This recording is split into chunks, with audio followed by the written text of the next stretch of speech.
They went fishing for sharks, and instead they're killing schools of dolphins. That is a local Medicaid provider talking about the fraud crackdown happening in Minnesota right now. I'm Kent Erdahl, and first some context. On Friday, a major deadline came and went for the Minnesota Department of Human Services. For months, they've been telling more than 5,000 Medicaid providers that they need to have their licenses revalidated by June, or they'll be terminated from their federal funding stream. Why? Well, to battle fraud, and because the Trump administration has been threatening to withhold up to $2 billion if they didn't. Now, for those following the fraud in Minnesota, that sounds reasonable, right?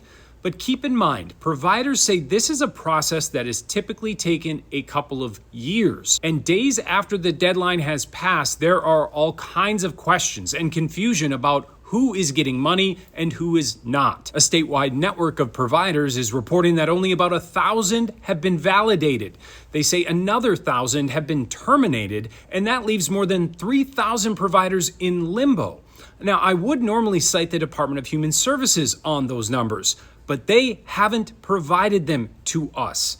Now, back to the provider you heard from, Russell Peterson. He's a co-owner of Dream Life Destiny, which has about 30 employees who provide social support programming, transportation, and other services to more than 40 people with mental and physical disabilities.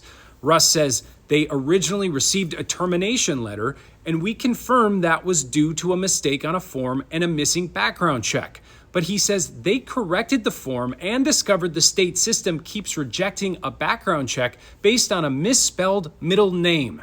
For now, he's been told that their status is pending, but he says he and thousands of others can't wait much longer. Providers are already collapsing. We had one just a couple of weeks ago ask if we could take 38 individuals. We're fiscally conservative, and so we're managed pretty well. I can probably last 2 payrolls before I would have to seek funding elsewhere. And I have 72 souls that I'm responsible for.